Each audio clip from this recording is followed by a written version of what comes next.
రేవంత్ తో మరో BRS MLA భేటీ. ఆయన నివాసానికి వెళ్లి కలిసిన రాజేంద్ర నగర్ ఎమ్మెల్యే ప్రకాష్ గౌడ్ కాంగ్రెస్ లో చేరారంటూ సోషల్ మీడియాలో చర్చ. నియోజకవర్గ అభివృద్ధి కోసమే కలిశానన్న ఎమ్మెల్యే అంటూ అయిపోయింది. అటు అంగూటి చెప్పేసిండు ఏమని, నేను మా అల్లుడు కాంగ్రెస్ అయితే కాంగ్రెస్, బీజేపీ అయితే బీజేపీ అని చెప్తా ఉన్నాడు.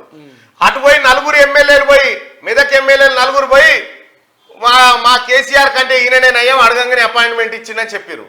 అటు పటాన్చేరి ఎమ్మెల్యే గూడెం మైపాల్ రెడ్డి ఆయన రేవంత్ పరిపాలన బాగానే ఉంది, మా సార్ను కలవాలంటే ఛాన్సే లేకుండే, రేవంతే బెటర్ అని చెప్తా ఉన్నాడు.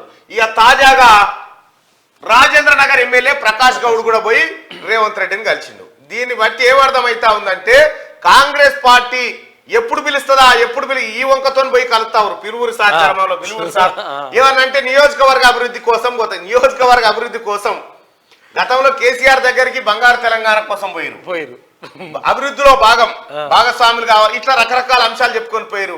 నాకు తెలిసిన కాడికి పార్లమెంట్ దాకా కూడా ఉండే పరిస్థితి కనిపిస్తలేదు టీఆర్ఎస్ పార్టీ. ఈ లోపే దుకాణం బంద్ అయ్యేటట్టుంది. మొత్తం టీఆర్ఎస్ పార్టీ ఎమ్మెల్యేలంతా కేసీఆర్ దుకాణం బంద్ చేసి బయటికి వెళ్లే పరిస్థితి కనిపిస్తా ఉంది. ఇక సిఎల్పి ఏది వాళ్ళది టిఆర్ఎస్ ఎల్పి, బీఆర్ఎస్ ఎల్పి ఏమో ఇప్పుడు బీఆర్ఎస్ ఎల్పిని మొత్తం కాంగ్రెస్ లో విలీనం చేసే పరిస్థితి అయితే కనిపిస్తా ఉంది.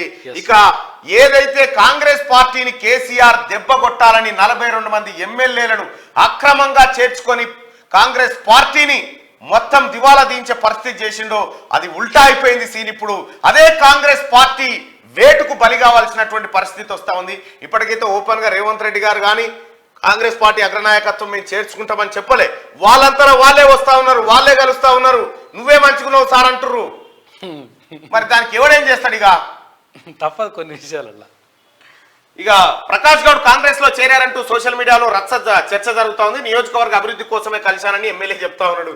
ఏం చెప్పినా ఆ ముఖంలో నవ్వు, ఆ ఆనందము, ఆ సంతృప్తి చూస్తా ఉంటే ఇక ప్రకాష్ గౌడ్ కాంగ్రెస్ పార్టీ నాయకునిగా మారే అవకాశాలు అయితే కనిపిస్తాయి. వరక మంచిగా ఉన్నది.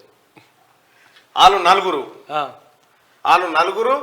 ఒకటి 5 7 అయినాయి ఇప్పటికే. ఏడుగురు కాంగ్రెస్ పార్టీ మీద బయటపడ్డే 7 బయట వడని ఎన్ని ఉన్నాయి, పడని చాలున్నాయి ఇంకా.